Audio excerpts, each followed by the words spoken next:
সম্মানিত প্রিয় দিনী ভাই ও বোনেরা, কেমন আছেন? ভালো আছেন? সত্যি সত্যি ভালো? আজকে জুমার রাত চলছে। জুমার দিনে যে আমলগুলো আছে, এই আমলগুলো আমরা যেন আগামী কাল থেকে করতে পারি,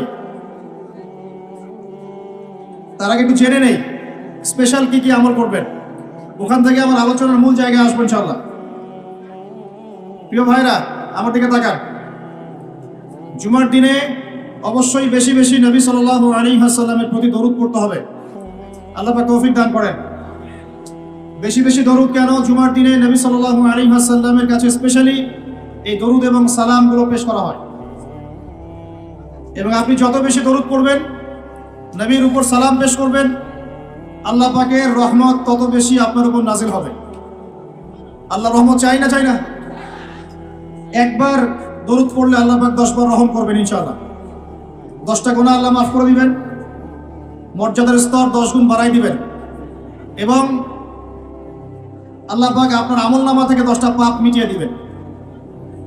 তাহলে আমরা যখনই নবীর নাম শুনবো বলবো সাল্লাল্লাহু আলাইহি ওয়াসাল্লাম। কি বলবো ভাই? আমার সাথে সংক্ষিপ্ত একটা দরুদ পড়েন। আল্লাহুম্মা সাল্লি আলা মুহাম্মদ, আল্লাহুম্মা বারিক আলা মুহাম্মদ, অথবা আল্লাহুম্মা সাল্লি আলা মুহাম্মদ ওয়া সাল্লিম। আল্লাহুম্মা সাল্লি আলা মুহাম্মদ ওয়া সাল্লিম, অথবা আল্লাহুম্মা সাল্লি ওয়া সাল্লিম আলা নবিনা মুহাম্মদ। জুমার দিনে একটা কাজ পেলাম। 2, জুমার দিনে আমরা সকাল সকাল গোসল করবো ইনশাআল্লাহ। আগে আগে মসজিদে যাব, পায়ে হেঁটে মসজিদে যাব, এবং ইমামের কাছাকাছি বসার চেষ্টা করব। ইমাম সাহেবের খুতবা মনোযোগ সহকারে শ্রবণ করার চেষ্টা করব, এবং খুতবা চলাকালীন কথাবার্তা বলবো না, কাউকে ডিস্টার্ব করবো না। ইমামের সাথে নামাজ শেষ করব। নবী সাল্লাল্লাহু আলাইহি ওয়াসাল্লাম বলেছেন, প্রত্যেক পদক্ষেপের বিনিময়ে 1 বছরের নফল রোজা, 1 বছরের নফল নামাজের নেকি হবে ইনশাআল্লাহ। পারবো ইনশাআল্লাহ? 3 নাম্বার, জুমার দিনে 2টা ওয়াক্ত আছে। কয়টা? 2টা ওয়াক্ত উলামায়ে কেরামের ইজতিহাদ। হাদিসে আছে একটা সময়, হাদিসে আছে একটা সময়। উলামায়ে কেরামের সালাফের ইজতিহাদ যে এটা দুটো হতে পারে, মানে এই সময়ও হতে পারে, এই সময়ও হতে পারে। যে সময় আপনি যে দোয়াই করবেন কবুল হবে ইনশাআল্লাহ। যে দোয়াই করবেন কবুল হবে ইনশাআল্লাহ। 2টা ওয়াক্ত হচ্ছে, 1, যখন ইমাম সাহেব খুতবা শুরু করেন এই সময় থেকে নিয়ে নামাজ শেষ হওয়া পর্যন্ত, এইটুক সময়ে দোয়া কবুল হবে ইনশাআল্লাহ।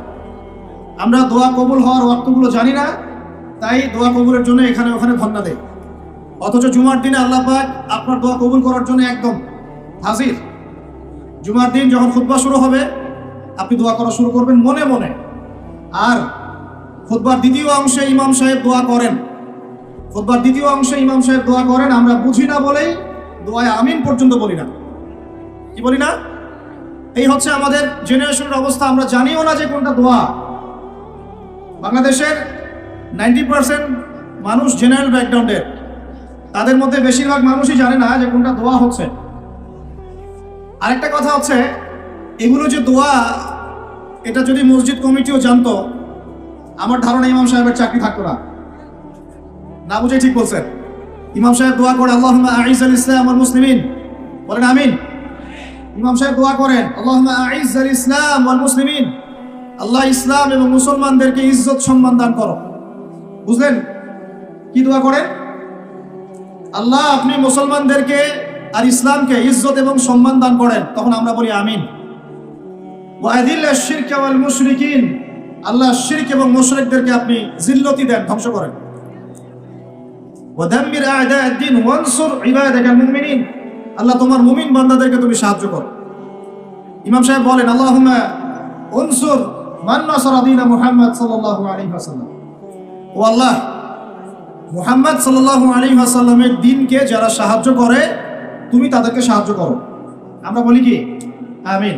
ওয়া খাযুল মান খাযালা দীন মুহাম্মদ সাল্লাল্লাহু আলাইহি ওয়াসাল্লাম, আল্লাহ যারা নবীর দ্বীনের সাথে দুশমনি করে তাদেরকে আল্লাহ তুমি ধ্বংস করো। আমরা কি বলি? এখন বলেন এই দোয়ার অর্থ যদি বাংলাদেশের সবাই বুঝতো তাহলে কি ইমাম সাহেব দোয়া করার সময় আমরা চুপ করে বসে থাকতাম, মোবাইল টিপতাম, একে অপরের সাথে গল্প করতে পারতাম মসজিদে? আর ইমাম সাহেবেরও কি চাকরি থাকতো? ইমাম সাহেবেরও চাকরি থাকতো? উনি বলছেন আল্লাহ ইসলামের দুশ্মনদেরকে ধ্বংস করেন, ইসলামের দুশ্মনদেরকে ধ্বংস করেন, আর কমিটিতেই বসে আছে তাগুত। সে যদি জানতো যে দোয়ার অর্থ কি, তাহলে তো চাকরি থাকতো না। শোনেন, ওয়াজ নসিহত অনেক শুনবেন, শুনেছেন জীবনে, যতক্ষণ পর্যন্ত আমরা তাগুতের সাথে কুফরি করতে পারছি না আর আল্লাহর সামনে আত্মসমর্পণ করতে পারছি না, ততদিন পরিপূর্ণ মুসলমান হতে পারি নাই। আমি রেফারেন্স দিয়ে কথা বলছি। আল্লাহ পাক সূরা বাকারায় আয়াতুল কুরসি নাজিল করেছেন 255 নম্বর আয়াত। কত নম্বর? যেটা প্রত্যেক ফরজ নামাজের পরে পড়তে হয়, ঘুমানোর আগে পড়তে হয়, এবং এটা আপনাকে হেফাজত করবে। আল্লাহ পাকের রহমতে একজন ফেরেশতা আপনাকে প্রোটেক্ট করবে। ঠিক তার পরে একটা পড়ে দেখছেন কখনো? আচ্ছা, আয়াতুল কুরসি কয়জন পড়েছেন? হাত নামান। এর পরের আয়াতটা কয়জন পড়েছেন? এই দেখেন অবস্থা। হাত নামান। আয়াতুল কুরসির পরের আয়াতটা শুনেন। আল্লাহ পাক বলছেন বা'দা আউযু বিল্লাহি মিনাশ শাইতানির রাজীম লা ইকরাহা ফিদ-দীন। দ্বীনের মধ্যে কোনো জবরদস্তি নাই। কি নাই ভাই? দ্বীনের মধ্যে কোনো জবরদস্তি নাই। ক্বাদ তাবায়্যানা রুশদু মিনাল গায়, মানে সত্য মিথ্যা, আলো অন্ধকার, হক বাতিল স্পষ্ট হয়ে গেছে। যেটা হেদায়েত আর যেটা গোমরাহি, এটা স্পষ্ট হয়ে গেছে। স্পষ্ট হয় নাই? তারপরে আল্লাহ বলছেন মা ইয়াকফুর বিত-তাগুতি ওয়া ইউমিন বিল্লাহ ফাকাদ ইসতামসাকা বিল উরওয়াতিল উসকা। এই আয়াতটা তো আমরা অনেকে জানি না। আল্লাহ পাক বলেছেন মা ইয়াকফুর বিত-তাগুত, যে বা যারা তাগুতকে অস্বীকার করলো বা তাগুতের সাথে কুফরি করলো, ওয়া ইউমিন বিল্লাহ, এবং আল্লাহর প্রতি ঈমান নিয়ে আসলো, ফাকাদ ইসতামসাকা বিল উরওয়াতিল উসকা, সে ব্যক্তি একটা শক্ত রশি আঁকড়ে ধরলো, লাম ফিসামা লাহা, যেটা কখনো ছিঁড়ে যাবে না ইনশাআল্লাহ। তাহলে আল্লাহ পাক এই আয়াতে বলছেন আপনাকে তাগুতের সাথে কুফরি করতে। কার সাথে? তাগুতের সাথে কুফরি করতে এবং মুমিন হতে। ইমানদার হতে হলে তাগুতের সাথে কুফরি করতে হবে, আর তাগুতের প্রতি ঈমান রাখলে মুমিন হওয়া যাবে না। কথা বোঝা যাচ্ছে? তাহলে এখন ডেফিনেশন কি তাগুতের? কাকে বলে এটা? যেটার প্রতি কুফরি না করলে আমি মুমিন হতে পারবো না। এক, আল্লাহ বাদ দিয়ে যার ইবাদত করা হয় সেটা তাগুত। আল্লাহ বাদ দিয়ে যার ইবাদত করা হয় সেটা তাগুত। আল্লাহ বাদ দিয়ে এমন কারো দাসত্ব করা যেটা আল্লাহ রাব্বুল আলামিনের কোরআন এবং সুন্নাহ শরীয়তের মূলনীতির বাইরে, তাগুত। এমন কোন বিধান যেটার দাসত্ব করলে আল্লাহর কোরআনের বিধানকে অবজ্ঞা করা হয়, ওটাও তাগুত। এমন কোন সিস্টেম যে সিস্টেমটা আল্লাহ এবং তার রাসূলের বিধান মোতাবেক চলে না, গায়রুল্লাহর বিধান মোতাবেক চলে, ওটাও তাগুত। আমার কথা কি বোঝা যাচ্ছে?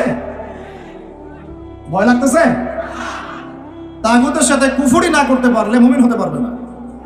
এখন চট্টবটম সব তাগুত, চট্টবটম সব তাগুত। আমাদের উচিত ইসলামের মধ্যে এই আয়াতের অনুযায়ী আমল করা। আল্লাহ পাক বলেছেন উদখুলু ফিস সিলমি কাফা, তোমরা পরিপূর্ণরূপে ইসলামে প্রবেশ করো, আংশিক প্রবেশ করো না ভাই, আংশিক ইসলামে প্রবেশ করো না, পরিপূর্ণ ইসলামে প্রবেশ করো। আমরা এখন পর্যন্ত নামাজও পড়ি, সুদও খাই, মাশাআল্লাহ। আমরা এখন পর্যন্ত নামাজও পড়ি, বেপরদায় চলি, নামাজও পড়ি, বছর বছর হজ উমরাও করি, মাঝে মাঝে দান সাদাকা করি, কিন্তু যাকাত দেই না। আমরা আল্লাহর বিধানের কথা বলি, মুখে কালিমা লা ইলাহা ইল্লাল্লাহর কথা বলি ঠিকই, কিন্তু অন্যায়ভাবে মানুষের উপর জুলুম করতেই আছি। আমরা লা ইলাহা ইল্লাল্লাহ বলি ঠিকই, তারপরেও লা ইলাহা ইল্লাল্লাহর একটা বিধানও বাস্তবায়ন করি না। বাস, এখন কতটুকু মুমিন আছি আর কতটুকু মুসলমান আছেন, আর এই প্রোটেস্ট্যান্ট ভার্সন ইসলাম পালন করলে কি ফায়দা হবে, এটা আপনি বুঝতে চেষ্টা করুন। বলছিলাম যে অন্তত পক্ষে জুমার খুতবা চলাকালীন এবং জুমার খুতবায় যে দোয়াগুলো হয় তখন আমিনটুকু বলেন। আমাদের আরবির এমনই বেহাল দশা, ইমাম সাহেব কি তেলাওয়াত করছে ওইটুকু আমাদের জ্ঞান নাই। ইমাম সাহেব তেলাওয়াত করছে ইয়া আইয়ুহাল্লাযীনা আমানু ইত্তাকুল্লাহ, হে মুমিনগণ তোমরা আল্লাহকে ভয় করো, ওয়া যারু মা বাকিয়া মিনার রিবা, তোমরা সুদের অবশিষ্ট অংশ মানে সুদ ছেড়ে দাও, ইন কুনতুম মুমিনিন, যদি প্রকৃতপক্ষে মুমিন হয়ে থাকো তাহলে ছেড়ে দাও। কি ছেড়ে দাও ভাই? সুদ। কে বলছেন? আল্লাহ। তারপরে আল্লাহ পাক বলছেন ওয়া ইল্লাম তাফআলু, যদি তোমরা সুদ না ছাড়ো ফাআযানু বিহারবিন মিনাল্লাহি ওয়া রাসূলিহি, তোমরা আল্লাহ এবং তার রাসূলের সাথে যুদ্ধের ঘোষণা শুনে নাও। কি বুঝলেন? কি বুঝলেন? যে ব্যক্তি সুদ খায় সে কার সাথে যুদ্ধ করতেছে?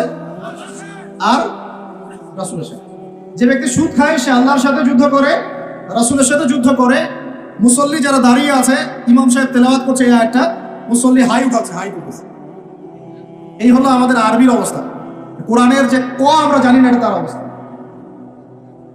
এই জন্যেই বাংলাদেশের মতো জায়গায় যারা 1.5 মিনিটের খুতবা দিতে 30টা ভুল করে, তারাও শায়েখ হয়ে বসে আছে। 1.5 মিনিটের খুতবা, খালি ইন্নাল হামদুলিল্লাহি নাহমাদুহু ওয়া নাস্তাঈনুহু ওয়া নাস্তাগফিরুহু ওয়া নু'মিনু বিহি ওয়া নাতাওয়াক্কালু আলাইহি বলতে থাকতে হবে। 1.5 মিনিট লাগবে। এর মধ্যে 30টা ভুল হচ্ছে। ভুলগুলো এমন যে একটার সাথে একটার অর্থ এত পার্থক্য হচ্ছে আসমান আর জমিন। বুঝেন, সূরার ফজিলত শুনেছেন, সূরা ভাষায় পড়বেন না। আগে আপনারা কোরআন তেলাওয়াত সহি করেন। কোরআন তেলাওয়াত সহি না করে কোরআন পড়তে আইসেন না। কোরআন তেলাওয়াত পড়তে আইসেন না মানে বুঝাচ্ছি তাফসিরে যায়েন না, তাফসির ব্যাখ্যা বিশ্লেষণ এখানে যায়েন না। আগে আপনাকে কোরআন তেলাওয়াত সহি করতে হবে। আগে কোরআন তেলাওয়াত সহি করতে হবে। আলহামদু অর্থ দ্বারাই আল্লাহ পাকের জন্য সমস্ত প্রশংসা। শুধু হায়ের মাখরাজ ভুল হলেই আলহামদু বললেই অর্থ উল্টা যায়। সমস্ত নিন্দা আল্লাহর জন্য। নাউজুবিল্লাহ, বলেন নাউজুবিল্লাহ। কুল হুয়াল্লাহু আহাদ শুনেছেন, কুলের কাফ ভুল হলে আপনার অর্থ চেঞ্জ হয়ে যাবে। পড়ছেন আলিফ লাম মিম যালিকাল কিতাব লা রাইবা ফিহ। আলিফ লাম মিম এটা এমন একটা কিতাব যে কিতাবে কোনো সন্দেহ নাই। লা মানে বলেন, লা মানে নাই, রাইব মানে সন্দেহ, ফিহি মানে এর মধ্যে, ফিহি মানে এর মধ্যে মানে কোরআনের মধ্যে। তো এখন লা মানে নাই, যেটাতে মদ আছে, আর যেটা লা, যেমন ইন্নাল ইনসানা লাফি খুসর, ইন্না নিশ্চয়ই, আল ইনসান মানুষ, মানব জাতি। লা মানে এখানে অবশ্যই, এই লা এর উপর মদ নাই। ফি মানে মধ্যে, খুসর মানে ক্ষতি। নিশ্চয়ই মানুষ অবশ্যই ক্ষতির মধ্যে আছে। এক লা এর অর্থ না, আরেক লা এর অর্থ অবশ্যই হ্যাঁ। আমি বুঝাতে পারতেছি ভাই? এক লা এর অর্থ বলেন না, আরেক লা এর অর্থ অবশ্যই হ্যাঁ। এখন আপনি যদি পড়েন যালিকাল কিতাব লা রাইবা ফিহ, কি অর্থ দাঁড়ায়? আপনি অর্থ করেন দেখি কি অর্থ দাঁড়ায়? এটা এমন একটা বই, নাউজুবিল্লাহ, যে বইয়ের মধ্যে অবশ্যই আস্তাগফিরুল্লাহ, কি হলো এটা? কুফর, ঈমান থেকে কুফর। কুল ইয়া আইয়ুহাল কাফিরুন, বলো হে কাফের সম্প্রদায়, লা আ'বুদু মা তা'বুদুন, আমি তার ইবাদত করি না যার ইবাদত তোমরা করো। লা আ'বুদু, এখানে মত আছে, লা আ'বুদু, আমি ইবাদত করি না, মা তা'বুদুন, যার ইবাদত তোমরা করো। এটা ঈমান কিনা? ঠিক আছে তেলাওয়াত। এখন যদি লাম চেঞ্জ করে দেন, যদি বলেন যে লা আ'বুদু মা তা'বুদুন, কি অর্থ হবে? মানুষ তো বোঝেই না যে তাসাআলুনা বিহি ওয়াল আরহাম বলছে, তাসআলুনা বিহি ওয়াল আরহামের অর্থ কি করতে? বিসমিল্লাহির রহমানির রহিম বলছে কি? বিসমিল্লাহির রহমানির রহিম। আমার কথাগুলো মন দিয়ে শুনেন। ইসলাম কায়েম করতে পারবেন না যতদিন আপনি কোরআনওয়ালা হচ্ছেন না। কথা বুঝতে পারেন নাই? ইসলাম কায়েম করতে পারবেন না যতদিন কোরআনওয়ালা হচ্ছেন না। আর কোরআনওয়ালা, হাদিসওয়ালা, সুন্নতওয়ালা ততদিন হতে পারবেন না যতদিন বিশুদ্ধ করে তেলাওয়াত করা শিখছেন। আমাকে একজন সাহাবী দেখাবেন, একজন সাহাবী যিনি কোরআন তেলাওয়াত করতে পারতেন না। আছে? আছে? এমন একজন তাবেঈ দেখান যিনি কোরআন তেলাওয়াত করতে পারতেন না। এমন একজন তাবেঈ দেখান যিনি কোরআন তেলাওয়াত করতে পারতেন না। আমি আপনাকে বাংলাদেশের কয়েক কোটি মানুষ দেখাতে পারবো ইনশাআল্লাহ, যদি আমাকে অথরিটি দেওয়া হয়, যারা কোরআনের আলিফও জানে না, বাও জানে। এখন আপনি এই জেনারেশনটাকে দিয়ে কি দিন কায়েম করতে চাচ্ছেন বাংলাদেশে? পারবেন? মনে হচ্ছে পারবেন যদি এদেরকে প্রশিক্ষিত করতে পারেন। প্রশিক্ষণটা হবে কিসের প্রশিক্ষণ? আগে ইলমের, তাজকিয়ার, ঈমানের, তারপরে দাওয়াতের, তারপর জিহাদের। কথা বোঝা যায়?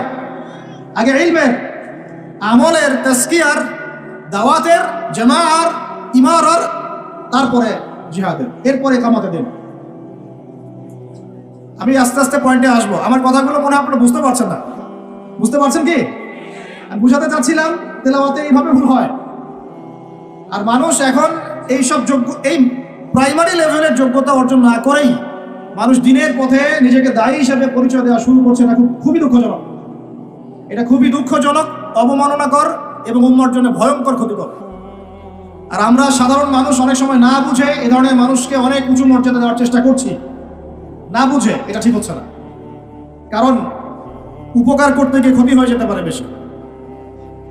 জুমার দিনে দোয়াগুলো শিখেন, আরবিটুকু শিখেন, কোরআনের তাজবিদ সহকারে তেলাওয়াতটুকু শিখেন। কারা কারা তাজবিদ সহ তেলাওয়াত করতে পারেন হাত তোলেন দেখি ভাই। আচ্ছা, এখন হাত নামান।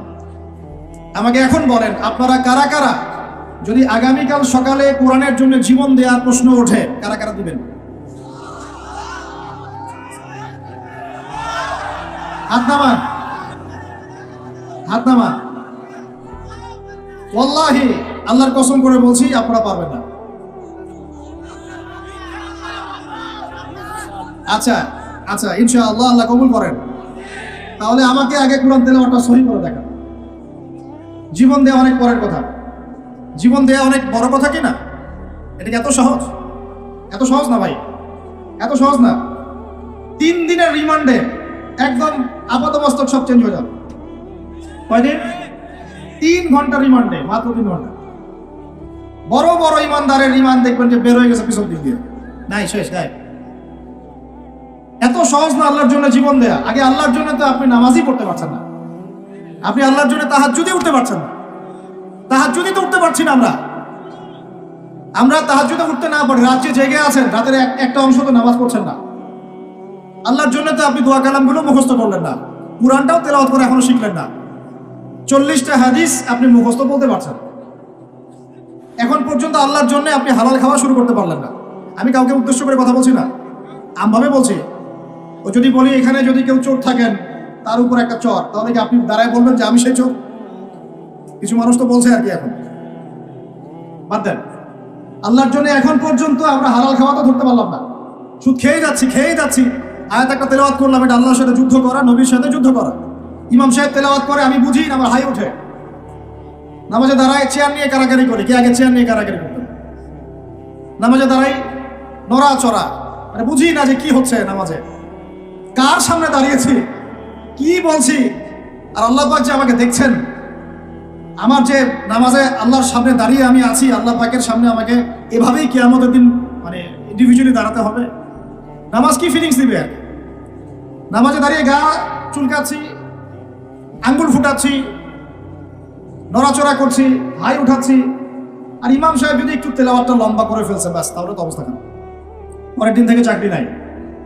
এতগুলো কথা আমি ভূমিকায় বলতে চাই নাই, শুধু মূল কথাটা হচ্ছে এখানে ভাই, আমাদের সবাইকে আগে বেসিকটা ঠিক করতে হবে। রাজি আছে কি নাই? ওয়াজ শুনে কোনো লাভ নাই ভাই, আমার ওয়াজ শুনে কোনো লাভ হবে না। আপনি যদি আপনার বেসিক ঠিক না করেন, আমার ওয়াজ করেও কোনো লাভ নেই। আপনাকে হয়তো এটার জন্য আমি কিছু আজার পাবো, নিয়াত ঠিক থাকলে আপনি শুনেছেন, আপনার কোনো ওজোর থাকবে না কালকে আমাদের মাঠে, বাস এতটুকুই। আদতে এই বাংলার জমিনে দিন কায়েম হবে না। আর আমার মনে হয় না যে আমরা সবাই চাই যে আমরা দিনটা কায়েম করি, আমার মনে হয় না আমরা সবাই এটা চাই।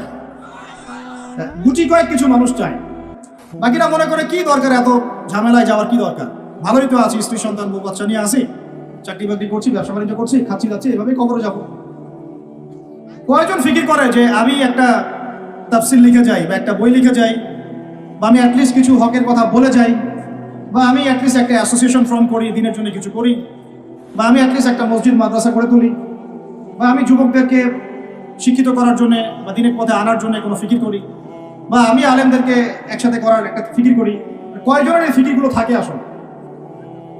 সেলফি, ভিডিও, ছবি, এই মানে বাহ্যিক আবেগ, এগুলো দিয়ে ভাই কিচ্ছু হবে না। আমার আগেও এখানে বসে বসে, এরকম মঞ্চে বসে বসে বহু বরেণ্য ওলামায়ে কেরাম ওয়াজ করে গেছেন বাংলার মাটিতে, এবং তাদের অনেকেই কারাগারে চলে গেছেন। বহু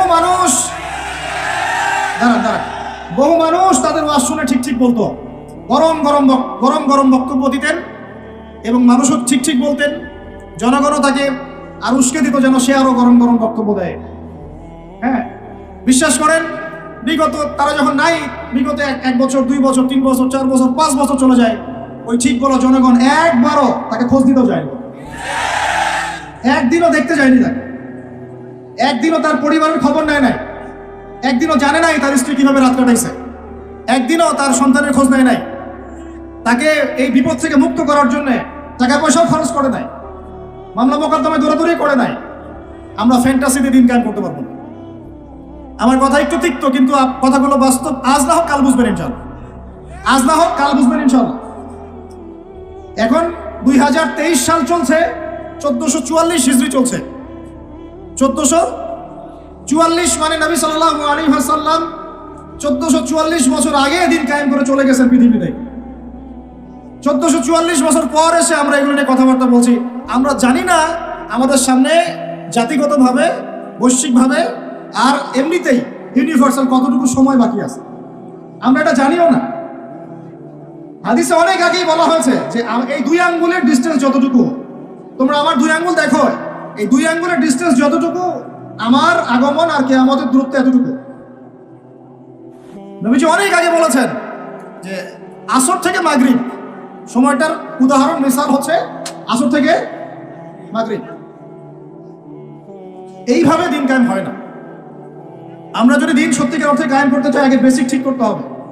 আজকে রাতে দোয়া কবুল হবে ইনশাআল্লাহ। এখন যেহেতু আমরা একটা জামার মধ্যে আছি, আল্লাহর ফেরেশতারা এটা ঘিরে রেখেছেন ইনশাআল্লাহ। আল্লাহ পাক অবশ্যই আমাদের কথা শুনছেন, দোয়া শুনছেন।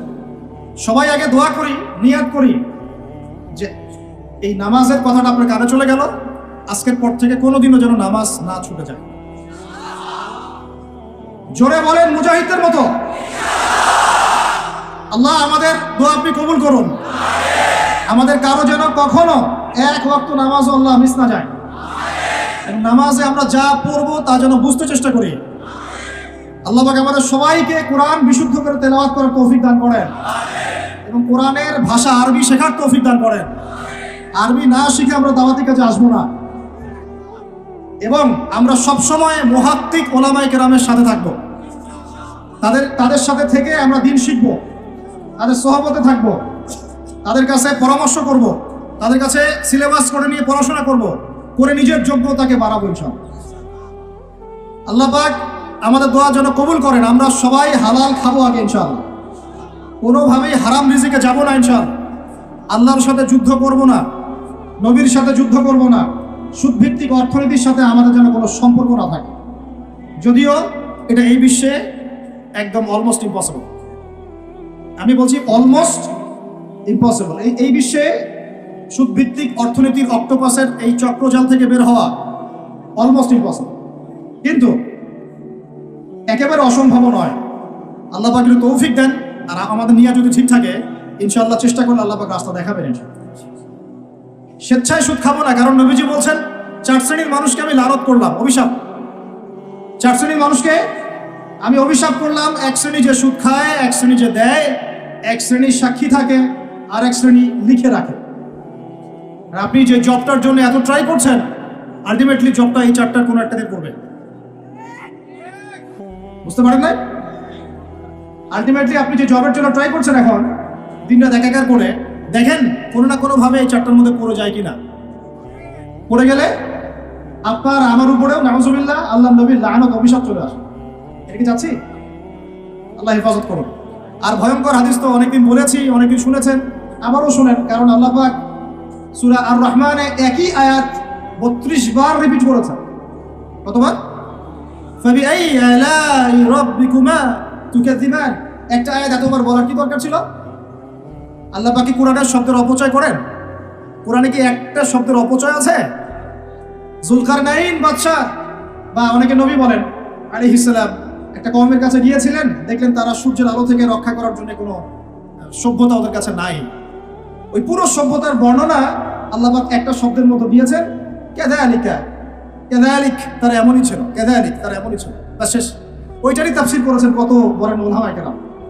তাহলে সেই কোরআনে আল্লাহ পাক একই আয়াত এতবার রিপিট করলেন কেন? কারণ আল্লাহ পাক আমাদেরকে তার নিয়ামতগুলো চোখে আঙ্গুল দিয়ে দেখাই দিচ্ছেন, আর কোন কোন নিয়ামত তোমরা অস্বীকার করতে চাও। ওই জন্য আবারও বলছি, সুদের কথা আগেও বলেছি, আবারও বলছি, হাদিসটা আবারও শোনেন। যে ব্যক্তি সুদ খায় সে যেন তার মায়ের সাথে জেনা করে। যে ব্যক্তি সুদ খায় সে যেন তার মাকে বিয়ে করলো। আল্লাহর কসম, আল্লাহর কসম করে বলছি। আর এই কথাগুলো বলার পিছনে আমার আল্লাহর সন্তুষ্টি ছাড়া কোনো স্বার্থ নাই। আল্লাহর কসম যে আমরা বাংলার জমিনে এই বিশ্বের ইহুদি খ্রিস্টানদের দ্বারা নিয়ন্ত্রিত এই অর্থ ব্যবস্থার মধ্যে ঢুকে পড়ে আমরা প্রত্যেকটা মুসলিম কান্ট্রি, শুধু বাংলাদেশে না, প্রতিটা মুসলিম কান্ট্রিতেই এখন সুদভিত্তিক অর্থনীতি চলছে। এবং আল্লাহর কসম করে বলছে আমরা মুসলমান হয়েও এখনো নিজেদের মায়ের সাথে জেনা করছি না।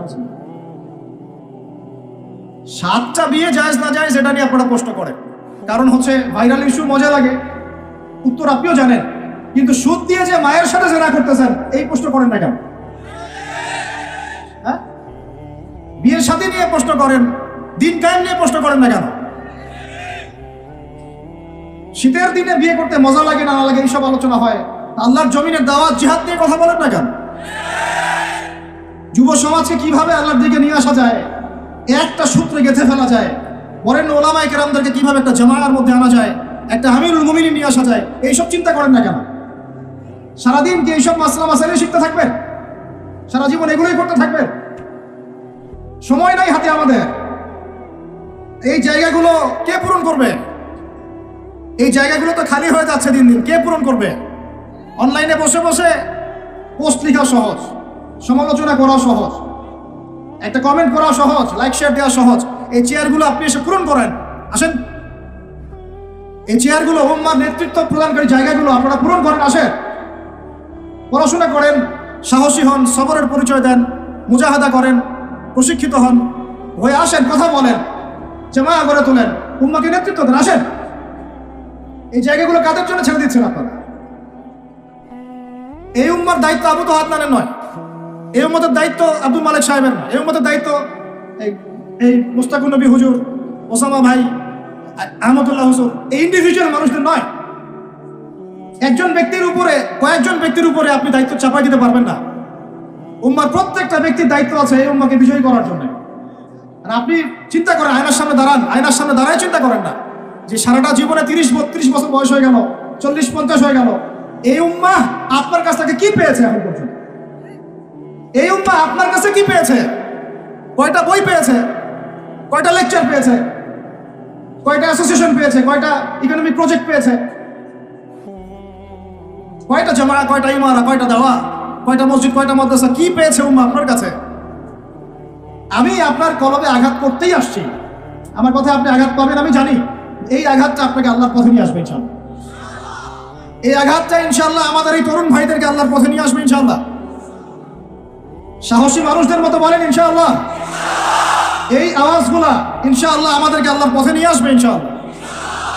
প্রত্যেক ঘরে ঘরে একজন করে হাফেজ তৈরি করেন, প্রত্যেক ঘরে ঘরে একজন দিনদার মেয়েকে বিয়ে করেন, প্রত্যেক ঘরে ঘরে যে বাচ্চাগুলো হবে এই বাচ্চাগুলোকে ইসলামী শিক্ষায় শিক্ষিত করেন, প্রত্যেক ঘরে ঘরে অন্তত একটা করে আলেম তৈরি করেন। একটা আইয়ুবী দেন আমাদেরকে, একটা খালিদ বিন ওয়ালিদ দেন, একজন আপনি আমাকে ওমর ইবনে খাত্তাব দেন, একজন মুসআব বিন উমাইর দেন, একজন খুবাইব দেন, একজন মুসা বিন নুমাইর দেন। কাদের নাম বলবো? একজন তারেক বিন জিয়াদ দেন, একজন বিন কাসিম দেন। একটা সন্তান দেন আমাদের, একটা সন্তান মানুষ করেন। একটা 10টা-20টা বাচ্চা নিচ্ছি, একটাও মানুষ হয় না। আলেম পরিবারের সন্তান মুদিখানার দোকানে ব্যবসা করে কেন খাবেন আপনি? আপনার এই উম্মতের উপর দায়িত্ব আছে। আমাদের দায়িত্ব খালি মধু বিক্রি করা, দাড়ি টুপি বিক্রি করা, আতর বিক্রি করা? ইসলামের দিকে আসার সাথে সাথেই কেন আপনার দিকে চলে যান? উম্মাকে কে নেতৃত্ব দিবে? আমরা দিব? আমাদের কোনো ক্ষমতা আছে? আমাদের কোনো জ্ঞান আছে? আমাদের কোনো সেই যোগ্যতা আছে? আমাদের দিকে আঙ্গুল তুলতে পারবেন আপনি? কারণ আল্লাহর কসম, আল্লাহর জমিনে সবচেয়ে গুনাহগার বান্দা আমরাই। যদি আমরা সত্যিকারের নেতৃত্ব প্রদান করার যোগ্যতা অর্জন করতে পারতাম, এতদিনে আমাদের হাতে দিন বিজয় হয়ে যেত। নাই সেটা আমার মধ্যে, নাই সেটা হয়তো আমাদের মধ্যে, পারছি না আমরা। আপনাকে দায়িত্ব নিতে হবে। একজন ভাই গার্মেন্টস ব্যবসায়ী, তিনি এত বড় একটা আয়োজন করতে পারেন, তার দায়িত্ব পালন করতে পারেন। আপনারও তো অর্থ সম্পদ আছে, একটা ইসলামিক ইউনিভার্সিটি করেন, একটা বড় একটা মার্কাজুল কোরআন, মার্কাজুল ইলম গড়ে তোলেন, ওলামায়ে কেরামদের একটা জামায়া গড়ে তোলেন। কিছু পারেন না, অথেন্টিক বইগুলোকে প্রচার করার ব্যবস্থা করেন, কিছু অথেন্টিক মিডিয়া প্রডিউস করেন। তোমরা জেনারেল লাইনে পড়াশোনা করে কয়জন বিজ্ঞানী হচ্ছ? একটা সফটওয়্যার আবিষ্কার করতে পারছি না আমরা ইসলামিক। হাতে গোনা যায় অ্যাপস, 3-4টা অ্যাপস ইসলামিক। প্রযুক্তি আমাদের নিজস্ব হাতে তৈরি করে না, আমাদের স্বতন্ত্র মিডিয়া নাই। এই মিডিয়াগুলোতে কিছু হয় না, এগুলো বরং কোনো কোনো ক্ষেত্রে ফিতনাও ছড়ায় বেশি। কারণ আমার কথা মন খারাপ করুন না, কারণ আমি চ্যালেঞ্জ করতেছি আপনাদেরকে, আপনি 1000 জনকে বসান যারা দিন নিয়ে কাজ করতে চাচ্ছেন, তাদের 10% কোরআন তেলাওয়াত সহি না। পুরো দায়িত্ব নিতে কে বললো? আপনি তো বুঝবেন না যে কোনটার সাথে কোনটা দিতে হবে, কি বলা দরকার, কি প্রচার করা দরকার, কি করা যাবে না। বাংলাদেশে আলেমে আলেমে দ্বন্দ্ব লাগানোর জন্য অনেক সময় মিডিয়া দায়ী হয়ে গেছে। কেন এরকম সামনে দিতে গেলেন? অমুককে ধুয়ে দিল তমুক। সে যদি না ধুয়েও দেয় তবু তো আমার মনে হচ্ছে লোকটাকে ভালো মনে করতাম, লোকটাকে আলেম মনে করতাম। এরকম কথা বললো আমার সম্পর্কে, আমার মনের মধ্যে একটা খারাপ ধারণা সৃষ্টি হচ্ছে। কেন আপনি সামনে দিতে গেলেন? ওর যখন চোখে পড়বে সে আবার কাউন্টার দিবে, কারণ আমরা তো মন থেকে পবিত্র না, মনের মধ্যে হিংসা দিয়ে ভর্তি। আমি ঘুরেছি, প্রত্যেক মহলেই ঘুরেছি, আমরা এখন পর্যন্ত নফসের তাসকি অর্জন করতে পারি না। মনে আমাদের যে পরিমাণ হিংসা বিদ্বেষ, এই হিংসা বিদ্বেষ নিয়ে কবরে গেলে আল্লাহ পাকের একটা আযাব মাটিতে পড়বে না। আল্লাহ মাফ করুক আমাদের। হিংসা নিয়ে যদি মানুষ পরকালে যায়, নেক আমলগুলা আগুনের মতো খেয়ে ফেলবে। নবী সাল্লাল্লাহু আলাইহি ওয়াসাল্লাম বলেছেন। আমরা এটাকে ফরজ করে নিয়েছি নিজেদের মধ্যে। ভাই, আপনারও তো যোগ্যতা আছে, আপনারও তো কিছু করার আছে। একটা অ্যাপস আবিষ্কার করেন, একটা বই লিখেন, একটা মাদ্রাসা করেন, একটা মসজিদ করেন, একটা ইসলামিক ইউনিভার্সিটি করে তোলেন, স্বতন্ত্র ইসলামিক মিডিয়া করে তোলেন। সবচেয়ে বড় কথা, কাজ যেগুলো হয় সেগুলো বিক্ষিপ্ত হয়ে যায়। এগুলো কোনো একটা সূত্রে গাথা না। এখানে একটা মাহফিল, ওখানে একটা, ওখানে একটা, ওখানে একটা, এখানে একটা মাদ্রাসা, ওখানে একটা, ওখানে একটা, এখানে একটা। চারজন চারভাবে চিন্তা করেন, চারজন চারভাবে চলেন। এখানে একটা সংগঠন ইসলামিক, ওখানে একটা, এখানে আর একটা, ওখানে একটা। একটা ওয়ার উম্মাহ জামাআহ নাই বাংলাদেশে। তো আপনারা বলেন না আমাকে, এই উম্মাহকে কিভাবে আমরা বিজয় নিয়ে যাব? আমাকে আপনারা বলেন। ছোটখাটো প্রশ্ন করা বাদ দিয়ে আপনারা আমাকে উত্তর দেন, কিভাবে আপনি এই দুনিয়াতে আল্লাহ পাকের দ্বীন ইসলাম কায়েম করবেন? পথ পদ্ধতি কি আপনার কাছে? কি পথ পদ্ধতি? কিভাবে শুরু করবেন? তারপরে কি, তারপর কি, তারপর কি, তারপর কি? গন্তব্য কোথায়? স্বাধীনতা শুনছেন? বেলাল ইবনে রাবাহ স্বাধীন, যখন তাকে পিটানো হচ্ছে, সেগুলো দিয়ে বেঁধে শেষরায় টানা হচ্ছে, বেলাল ইবনে রাবাহ সেদিন স্বাধীন ছিলেন, কারণ তিনি আল্লাহ ছাড়া কারো দাসত্ব করেন। আবু জাহেলের নির্মম নির্যাতন, উমাইয়া বিন খালাফের নির্মম নির্যাতন বেলাল ইবনে রাবাহকে পরাধীন করতে পারে না। বেলাল স্বাধীন আঘাতের মধ্যে। সুমাইয়া স্বাধীন। সুমাইয়ার নাম শুনেছেন? আমাদের বোনটা তার নামই জানে। ওরা জানে কি প্রোডাক্ট আসলো বাজারে, কোন পার্লারে গেলে কি পাওয়া যায়, কোথায় গেলে কি হয়, কোন মার্কেটে গেলে কি পাবো। মার্কেট ভর্তি মহিলা দিয়ে, ভর্তি মহিলা, গার্মেন্টসও তো ভর্তি মহিলা দিয়ে। পর্দা কতটুকু মেনটেন হয় সেটাও ভাবতে হবে। জব করতে দোষ নাই, জব করতে দোষ আছে, পর্দা কতটুকু ভাবতে হবে না? আমরা যে বস্তুবাদী, এটা আমাদের রাস্তাগুলোই প্রমাণ করছে। আমরা আমাদের বাড়িঘরগুলো চকচকা করছি আর সরকারের রাস্তাগুলো ভেঙে ফেলতেছে। এখন ওই রাস্তাগুলো তৈরি করে দেওয়ার দায়িত্ব আমাদের, না? অবশ্যই আমাদের, কারণ আমরা তো খেয়ানত করলাম, সরকারি মাল দড়িয়ামে ডাল, এরকম চিন্তা করলাম। ওইদিকে যেতে চাচ্ছি না। বোনরা শোনেন, ভাইরাও শোনেন। সুমাইয়া স্বাধীন, কখন স্বাধীন? যখন আবু জেহেল তাকে বলছে যে তুই এই জন্যই ইসলাম কবুল করেছিস যে মুহাম্মাদের সৌন্দর্য দেখে তুই তার প্রেমে পড়েছিস। নাউজুবিল্লাহ সাল্লাল্লাহু আলাইহি ওয়াসাল্লাম কি বলেছে বলেন? তুই মুহাম্মাদের সৌন্দর্য দেখেই মনে হয় তার প্রেমে পড়েছিস। নাউজুবিল্লাহ, আস্তাগফিরুল্লাহ। সুমাইয়া রাদিয়াল্লাহু আনহা তখন বাধা, হাত পা বের করার কোনো অপশন নাই, বাধা আছে। এক জটলা থুতু মুখে একত্রিত করে আবু জেহেলের মুখের উপর থু করে থুতু দিয়ে দিচ্ছে। আর আপনারা তো জানেন যে একটা থুতুতে অনেক কিছু হয় না? একটা থুতুতে অনেক কিছু হয়। এক থুতুতে ইমানদার মুনাফিক আলাদা হয়ে যায়। এক থুতুতেই ইমানদার মুনাফিক আলাদা হয়ে যায়। সুমাইয়াও থুতু দিয়েছিল আবু জেহেলের মুখে। এবার আবু জেহেল কি করেছে শুনেন। আবু জেহেল, তার কাছে একটা বর্ষা ছিল, বর্ষা চেনা যায়, বর্ষা সামনে অংশ চোখা, এটা দিয়ে সুমাইয়া রাদিয়াল্লাহু আনহার লজ্জাস্থানে আঘাত করে তাকে শহীদ করে দিয়েছে। ব্যথা অনুভব করলেন না? আমি জানি করেন নাই, কারণ সুমাইয়া আপনার কেউ না। সুমাইয়া আপনার কেউ না। সুমাইয়া আমার বোন না, সুমাইয়া আমার স্ত্রী না, সুমাইয়া আমার মা না, সুমাইয়া আমার খালা, ফুফু, চাচি, মেয়ে কেউ না। এই কারণে আমাদের আঘাত লাগে না। যদি আমাদের এই দেহটা যে অবশ, আমাদের উম্মার যে দেহটা যে অবশ, এটা তো বোঝা যায় চলমান বিশ্ব রাজনীতি দেখলেই। বিশ্বের যে কোনো জায়গায় মুসলিমরা আঘাত পাচ্ছে, মার খাচ্ছে, নির্যাতিত হচ্ছে।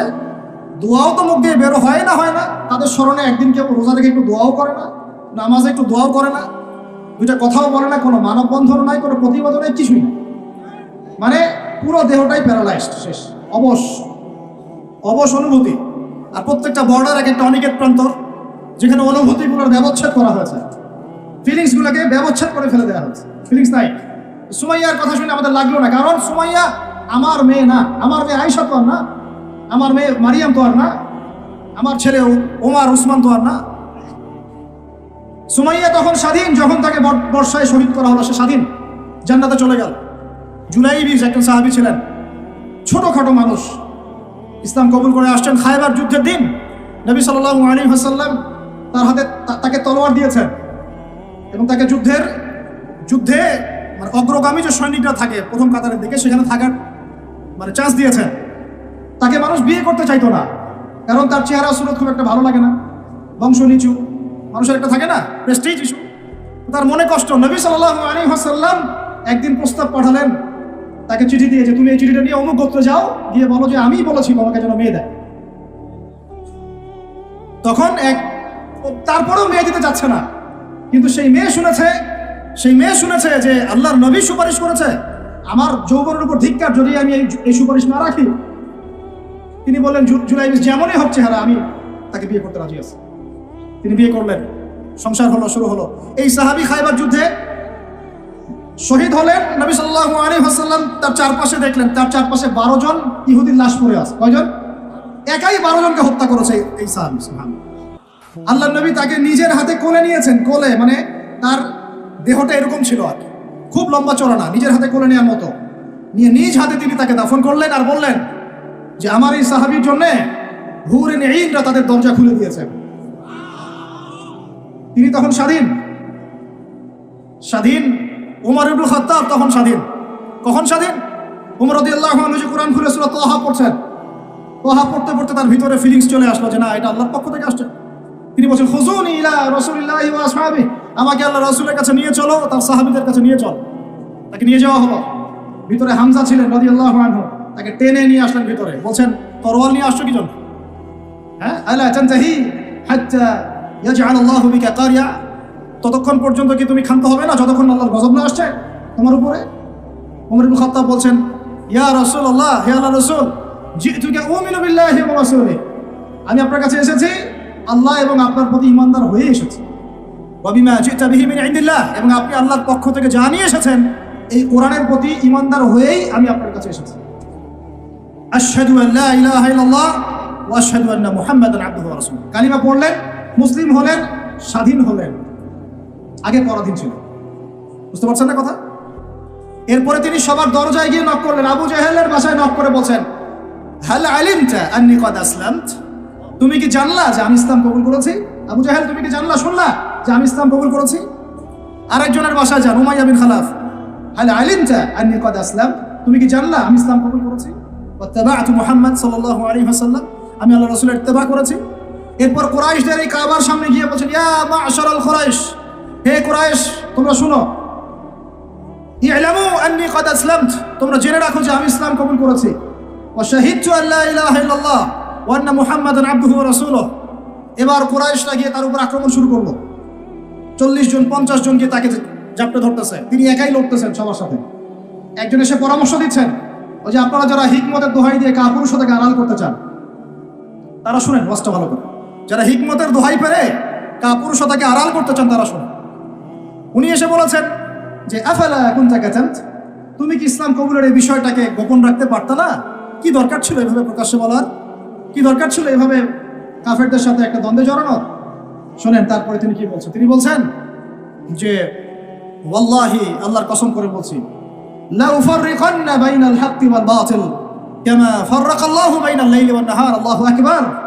তিনি বলছেন আল্লাহর কসম করে বলছি, আমি রাত এবং দিন আল্লাহ পাক যেভাবে আলাদা করে দেন এইরকম করে আমি সত্য আর মিথ্যা আলাদা করে দেব ইনশাআল্লাহ। আল্লাহু আকবার। এরপরে তার নাম হয়েছে আল ফারুক। কি নাম হয়েছে? ওমর এখন স্বাধীন। বলেন আমাকে উম্মাহ স্বাধীন? উম্মাহ স্বাধীন?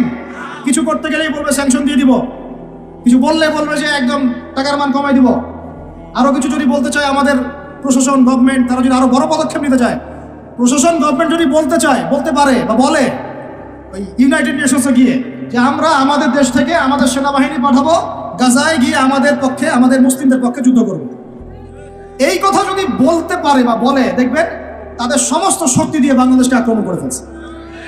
আপনি আমাকে বলেন আমরা স্বাধীন, উম্মাহ স্বাধীন? ওই তাগুতি শক্তির, বিশ্ব কুফরি শক্তির পরাজয় না হওয়া পর্যন্ত মুসলমানরা স্বাধীন না। আর ঈসা ইবনে মারিয়াম এই গাল গল্প করতে আসবেন না, তিনি মানুষকে খালি সুরসুরি মার্কা ওয়াজ করতে আসবেন না, তিনি আসবেন ওই গোড়ায় আঘাত করতে ইনশাআল্লাহ। আল মাহদি মানুষকে সুরসুরি মার্কা ওয়াজ করবেন না, খালি ফজিলত আর ফজিলত, এভাবে নয়। তিনি আসবেন দাওয়াতের মিশন নিয়ে, উম্মাহকে ঐক্যবদ্ধ করবেন, কুফারদের সাথে মুসলমানদের একদম সশস্ত্র যুদ্ধ হবে, তারপরে এদের একটা একটা করে খুঁজে বের করে মারা হবে ইনশাআল্লাহ।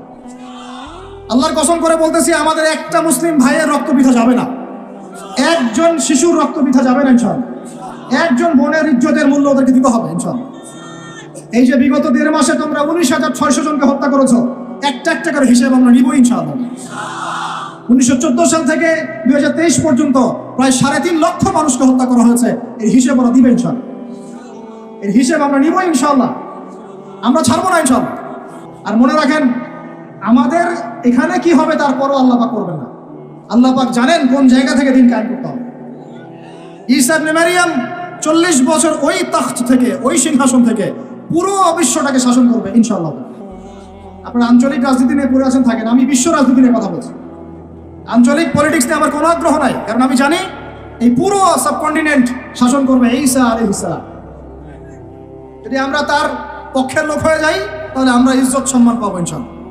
আর যদি আমরা তার বিপক্ষে চলে যাই, দেখবেন জিল্লতি আর জিল্লতি নেমে আসবে, আল্লাহ মাফ করুন। এখন শুনেন, ইবনুল খাত্তাব স্বাধীন এখানে, হামজা রাদিয়াল্লাহু আনহু স্বীকার করে আসছেন।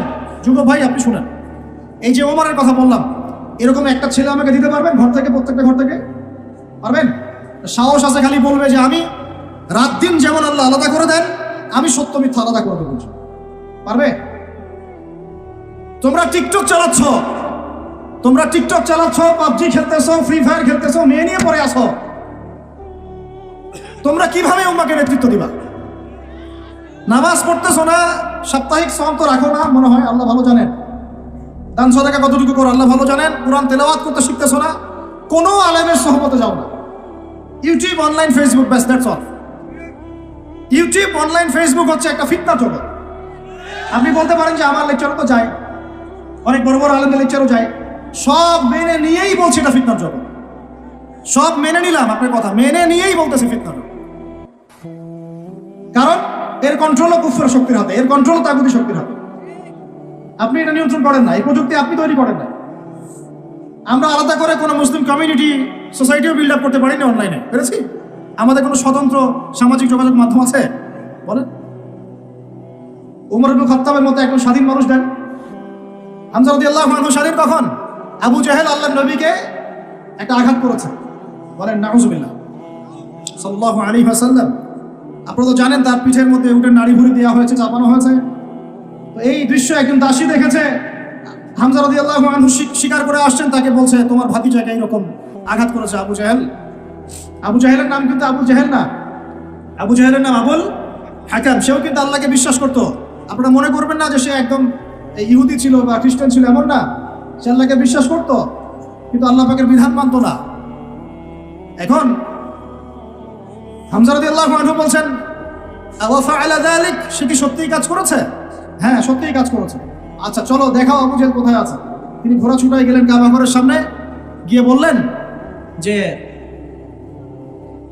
তুমি আমার ভাতিজাকে গালি দিয়েছ, তুমি আমার ভাতিজাকে আঘাত করেছ, জেনে রাখো আমি আজকে থেকে আমার ভাতিজার দিনের উপর আছি। এই কথা বলার সাথে সাথে তার উপর আক্রমণের চেষ্টা করা হচ্ছিল।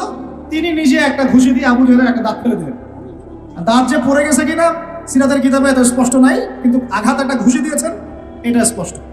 ঘুষি দিয়ে বলছেন রুদ্দাহা ইনিস্তাতা, রুদ্দাহা ইনিস্তাতা, যদি সাধ্য থাকে এই ঘুষিটা আমাকে ফেরত দিয়ে দেখা, সাধ্য থাকলে আমাকে আরেকটা আঘাত করে দেখা। আকুলু মা ইয়াকুল, আমি তাই বলি যা আমার ভাতিজা বলে।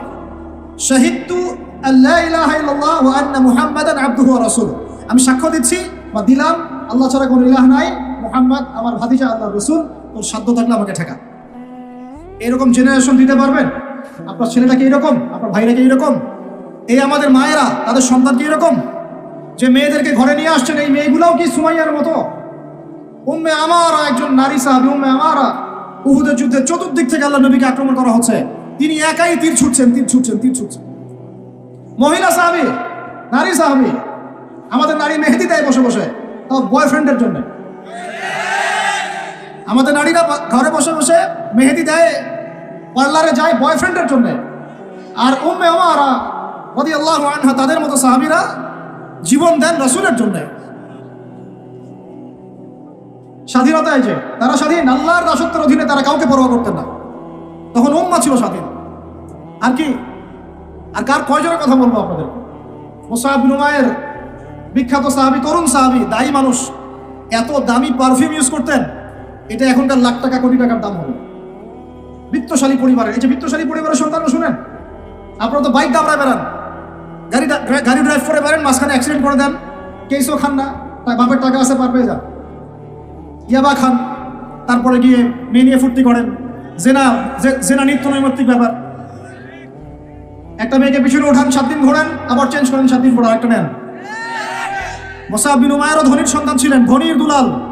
যখন ইসলাম এসেছে, কুরআন এসেছে, শুনেছেন তিনি ইসলাম কবুল করেছেন, মা সম্পত্তি থেকে বঞ্চিত করেছে, তাকে চাটাইয়ের মধ্যে জড়িয়ে নিচে আগুন দেওয়া হতো, ধোঁয়া দেওয়া হতো, আযাব দেওয়া হতো পারিবারিকভাবে। তিনি যখন নবীর কাছে আসলেন, নবী তাকে বললেন, তুমি মদিনায় যাও। কোথায়? মদিনায় গিয়ে দাওয়াতি কাজ করো। মদিনায় দাওয়াতি কাজ করতে লাগলেন। তার একক দাওয়াতে মদিনার 75টা পরিবার ইসলাম কবুল করেছে।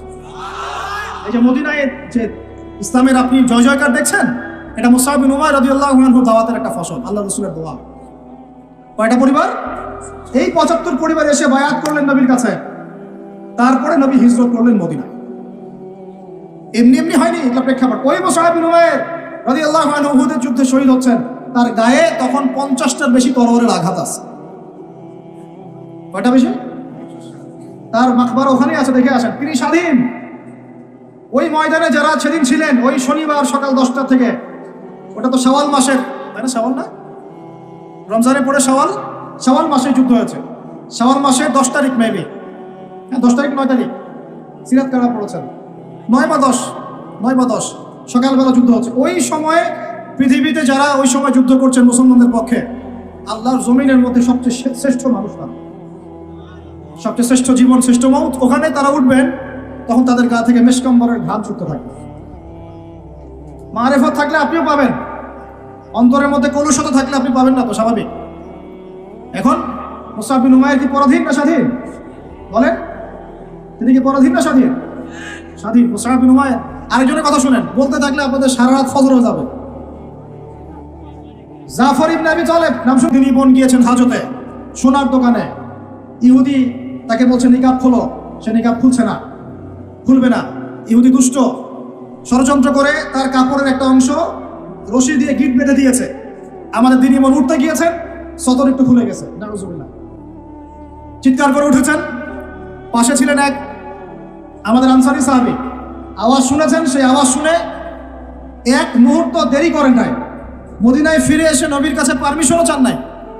বুঝেন, দলিল বুঝেন। তিনি এক মুহূর্ত দেরিও করেন নাই, মদিনায় ফিরে গিয়ে নবীর কাছে পারমিশনও নেন নাই। তার কাছে একটা খোলা তরোয়াল ছিল, বের করেছেন, ইহুদির গর্দানে একটা কোপ দিয়ে গর্দান নামাই দিয়েছে। সাহসীদের মতো বলেন আল্লাহু আকবার। বাস বাস বাস বাস বাস, আমি টপিক হারাই ফেলব। বাস বাস ভাই, বসেন বসেন বসেন বসেন, আমি টপিক হারাই ফেলবো।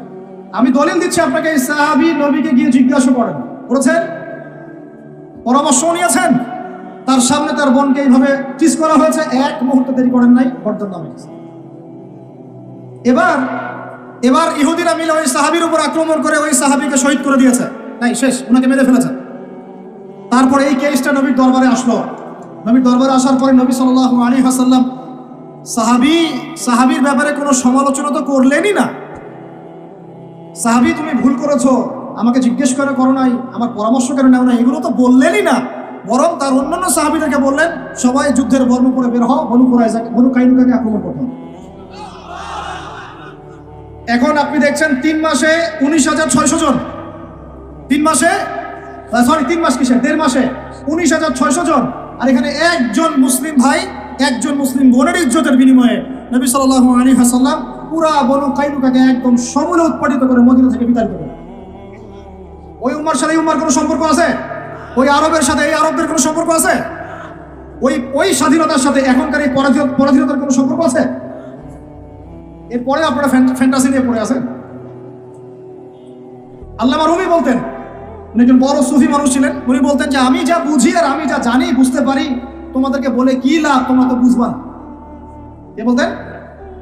বড় বড় যারা আল্লাহর ওলি তারা, তাদের কথাটা একটু এই টাইপের হয়, মনে হয় একটু অস্বাভাবিক, কিন্তু এর ভিতরে অনেক গভীরতা থাকে। আমি নিজেও এই কথা বলতেছি, আমরা যা বুঝি, যা বুঝতেছি, যা দেখতেছি, তা আপনাদেরকে বলে বুঝাতে পারবো না, বলেই বা কি লাভ, আপনি হয়তো বুঝবেন না। এই একটা ঘটনা দলিল পেলেন। আরেকটা শোনেন, আরেকটা কম হলো বনু নাজির রাসূলকে দাওয়াত দিয়েছে, দাওয়াত দিয়ে বলছে যে আমরা ইসলাম কবুল করবো, আসেন নেগোশিয়েট করি। নবীজি বসেছেন, নবী সাল্লাল্লাহু আলাইহি ওয়াসাল্লাম গিয়েছেন দাওয়াত দিতে বনু নাজিরের সিঁড়ির মধ্যে, এটাকে বলে দেয়ালে হেলান দিয়ে আছেন। উপর থেকে এরা চাকি আছে না, চাকি যেটা দিয়ে আমরা ধান ভাঙে, আগেকার মায়েরা বোনেরা, বড় বড় যে লোহার আর পাথরের, এইগুলো উপর থেকে ফেলে তাকে হত্যা করার চেষ্টা করেছিল বনু নাজির। কোন গোত্র? ইহুদিদের বনু নাজির। আল্লাহ নবী জিবরাইল আলাইহিস সালামের মাধ্যমে জানতে পারলেন, সেখান থেকে উঠলেন, উঠে বললেন যে ঠিক আছে, বনু নাজিরকে আমরা অবরোধ করব। 1.5-2 মাস অবরোধ করে রাখা হলো, সূরা হাশরে পড়ে দেখেন। এরপরে এরা নিজেদের ঘরবাড়িগুলো কাঁধে করে নিয়ে মদিনা থেকে বিতাড়িত হলো। বনু নাজির দলিল নাম্বার 2। 3 বনু কুরাইজা, বাকি আছে শুধু একটা, এখন বনু কুরাইজা। বনু কুরাইজাকে বলা হচ্ছে আমাদের সাথে থাকবে, অন্যদের সাথে যেতে পারবে না। Okay fine. খন্দকের যুদ্ধে 10,000 সেনাবাহিনী নিয়ে আবু সুফিয়ান আক্রমণ করেছে মদিনা, অবরোধ করে রেখেছে। এই সুযোগে বনু কুরাইজা কুরাইশদের সাথে মিলে আমাদের সাথে গাদ্দারি করবে। আল্লাহ নবী যুদ্ধ শেষ করে বনু কুরাইজায় গিয়ে কেউ আসরের নামাজ পড়বে না, ওদের সাথে আগে মীমাংসা করতে হবে। তারপর ওখানে গিয়ে ওদেরকে অবরোধ করা হলো। সাদ বিন মুআজ রাদিয়াল্লাহু আনহুর হাতে এই বনু কুরাইজার এক-একজন বালেক যারা ছিল, এদের সবার গর্দান নামানো হয়েছে। এটা বনু কুরাইজা, বনু কাইনুকা, বনু নাজির, 3টা বড় বড় গোত্রের সাথে আমাদের যুদ্ধ হয়েছে নবী জীবিত থাকাকালীন। কি কি শুনিয়ে দেখেছেন। আর এখন আপনি দেখছেন বিগত 100 বছর, 1914 থেকে 2023 পর্যন্ত মার তারা দিতেই আছে, মুসলমান খাইতেই আছে। 4বার বড় বড় যুদ্ধ হয়েছে। যুদ্ধ এই 4টাতে মুসলমানদের মোটামুটি পরাজয়। এখন মোটামুটি 78 থেকে 80% জায়গা ওদের। এখন কি নতুন করে এই জিহাদটা ওখানে ফরজ হয়েছে, না আগে থেকেই ছিল? ওদেরকে বের করে দেওয়ার পর, 3টা গোত্রকে বের করে দেওয়ার পর খায়বারে তারা কিছু বাকি ছিল। আলী রাদিয়াল্লাহু আনহু হাতে পতাকা দিয়ে বললেন, খায়বারে যাও, আক্রমণ কর, এই নাইম দুর্গ তুমি জয় করবে ইনশাআল্লাহ।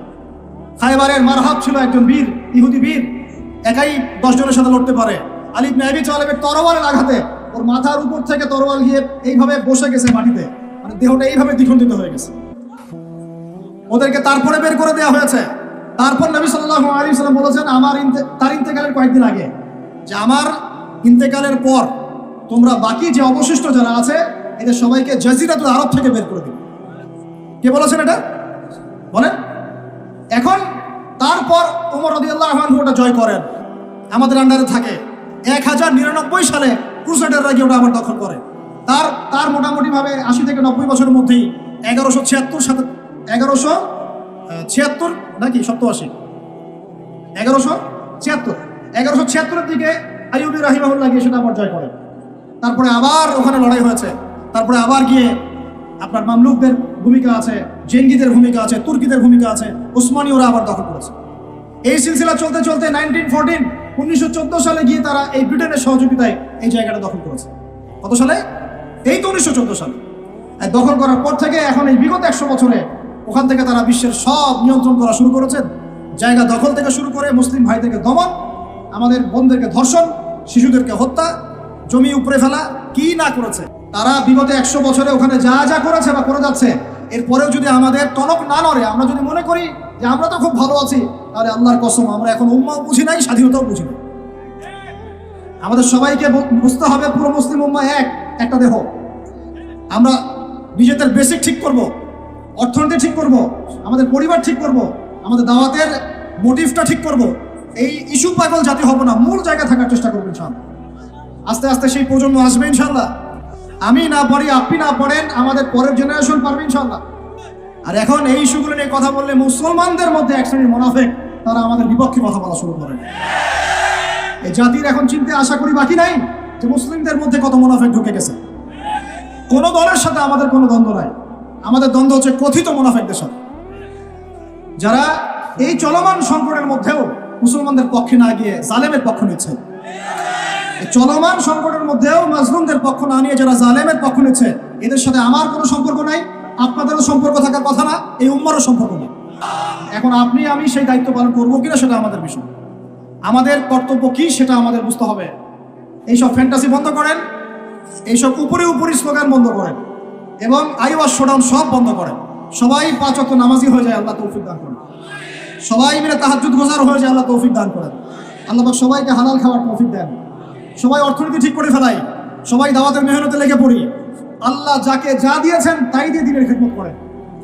এক ভাইকে আল্লাহ পাক টাকা দিয়েছেন, টাকা দিয়ে করেন। জমি দিয়েছেন, জমি দিয়ে করেন। জ্ঞান দিয়েছেন, জ্ঞান দিয়ে করেন। আপনাকে আল্লাহ পাক মসজিদ মাদ্রাসা দিয়েছেন, তাই দিয়ে করেন। যৌবন দিয়েছেন, যৌবন দিয়ে করেন। লিখতে পারেন, লিখেন। বলতে পারেন, বলেন। চিন্তা করতে পারেন, করেন। যা আপনাকে আল্লাহ দিয়েছেন তাই দিয়ে দিনের খেদমত করেন। আল্লাহ পাক আপনাদের সবাইকে তৌফিক দান করেন, আমিন।